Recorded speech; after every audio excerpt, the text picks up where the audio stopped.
Kembali dalam pantauan agenda informasi dan di waktu ini kita berikan tumpuan kepada bencana banjir yang melanda di seluruh negara. Dan untuk waktu ini laporan daripada Sabah sejak 20 tahun lalu penduduk kampung Sungai Memanjang Sandakan antara yang terpaksa berdepan banjir. Bencana itu ibarat acara tahunan yang melanda kawasan tersebut.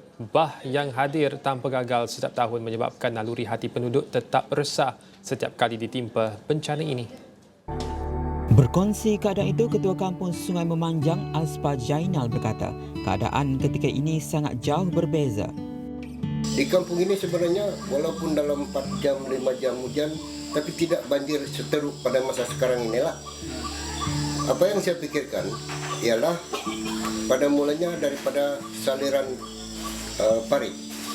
Dahulunya dari Jaya Bakti hinggalah ke Batu 33, dia mengalirnya sungai itu ke satu sungai Ulu Dusun. Tetapi pada tahun 90-an, pengaliran daripada Jaya Bakti, sungai daripada Batu 33 itu mengalir terus sebab dibuka perparitan. Jadi artinya mengalir terus ke Sungai Memanjang. Itu salah satu punca lah yang saya pikir.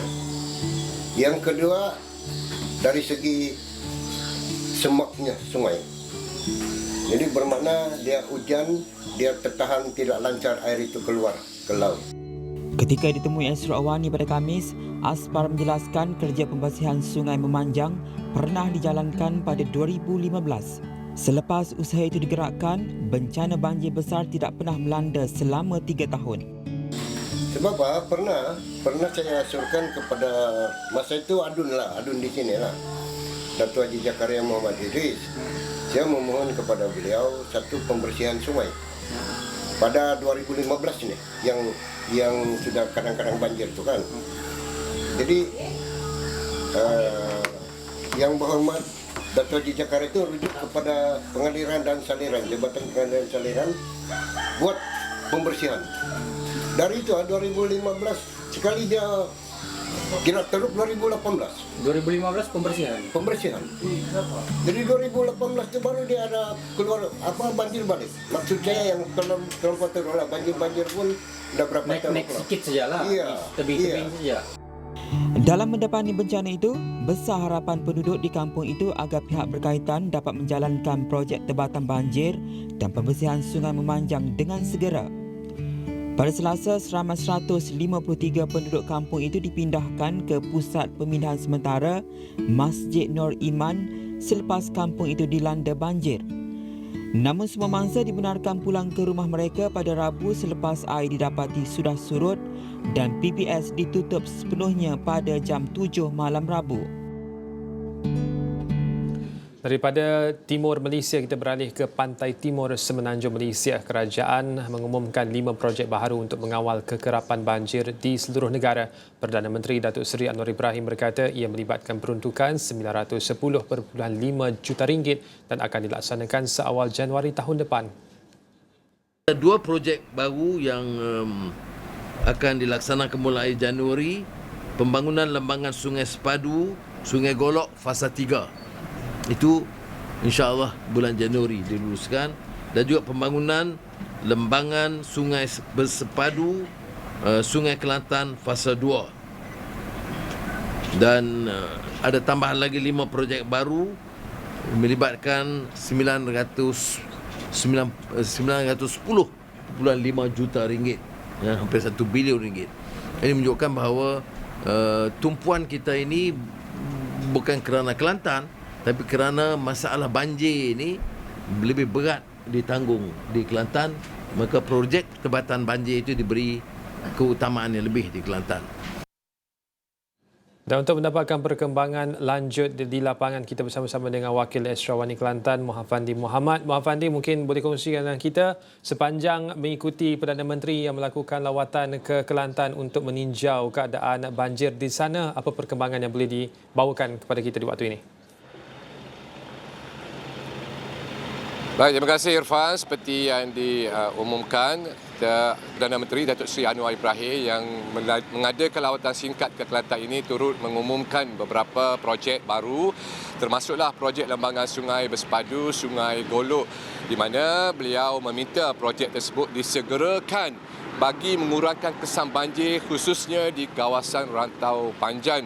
Begitupun mengulas mengenai situasi banjir di Kelantan setakat jam ini masih lagi keadaannya semakin pulih, namun masih terdapat lebih daripada 20,000 mangsa banjir yang berlindung di pusat pemindahan sementara, khasnya di kawasan jajahan Pasir Mas yang bilangannya direkodkan agak tinggi berbanding dengan jajahan lain. Namun begitu pun Perdana Menteri ada mengumumkan sejumlah 50 juta ringgit diperuntukkan sebagai bantuan awal kepada mangsa banjir yang berlindung di pusat pemindahan sementara di Kelantan ini, dan peruntukan awal berjumlah RM1,000 bagi setiap keluarga itu akan disalurkan melalui agensi NADMA. Jadi kita dengarkan apa yang diperjelaskan oleh Perdana Menteri Datuk Seri Anwar Ibrahim.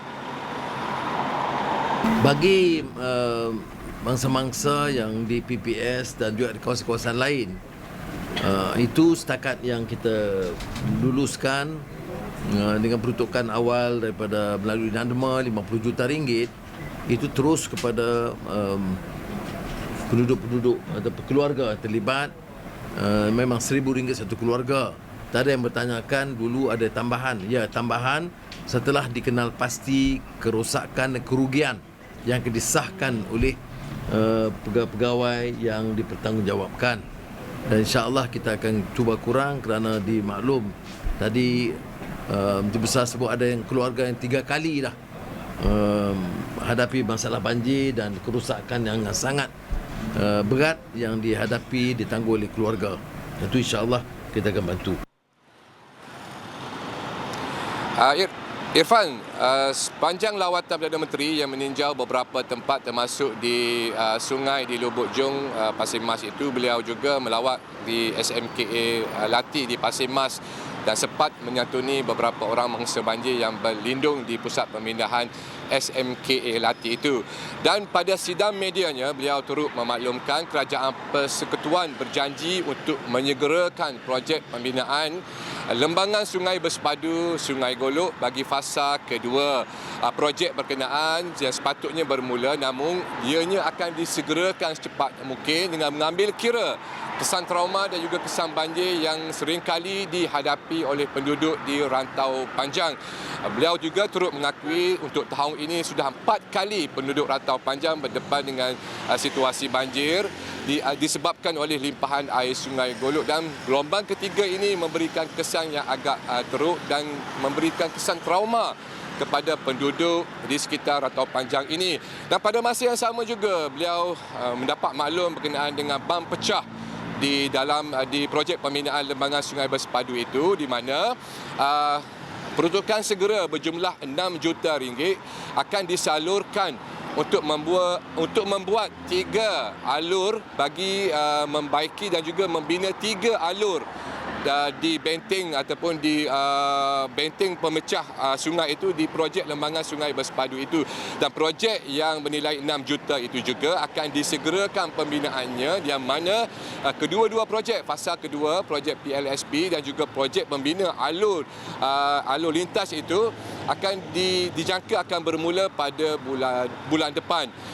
Keputusan yang dibuat itu dan penyegeraan projek itu adalah kerana mengambil kira kesan trauma dan juga kekerapan banjir di Rantau Panjang, dan kerajaan sememangnya prihatin untuk membantu dan juga mengatasi isu banjir Temenung dan juga isu limpahan air Sungai Golok ini, kerana bagi mereka sekiranya tidak dicari ataupun tidak diatasi dengan masalah dengan projek jangka panjang ini, sudah pasti penduduk di Rantau Panjang akan sering kali berdepan dengan gelombang banjir bukan sahaja 4, bahkan mungkin akan bertambah lagi gelombangnya sekiranya projek tersebut dilewatkan ataupun tidak disegerakan. Saya kira itu saja yang dapat saya kongsikan langsung dari Pasir Mas. Kembali bersama dengan Irfan di Kuala Lumpur. Silakan. Kita berpisah, kita nak janjikan juga memandangkan Muhammad Fandi mengikuti Perdana Menteri sepanjang lawatan nanti jawab Perdana Menteri sebelah tadi. Apakah ada dengar sebarang suara-suara yang dibangkitkan oleh mangsa-mangsa banjir yang berada di PPS sebentar tadi? Sebenarnya semasa Perdana Menteri ingin menaiki ke bilik taklimat tersebut, beliau ditahan oleh salah seorang penduduk. Saya kira penduduk tu mungkin yang tinggal di kawasan Rantau Panjang dan menghulurkan sepucuk surat.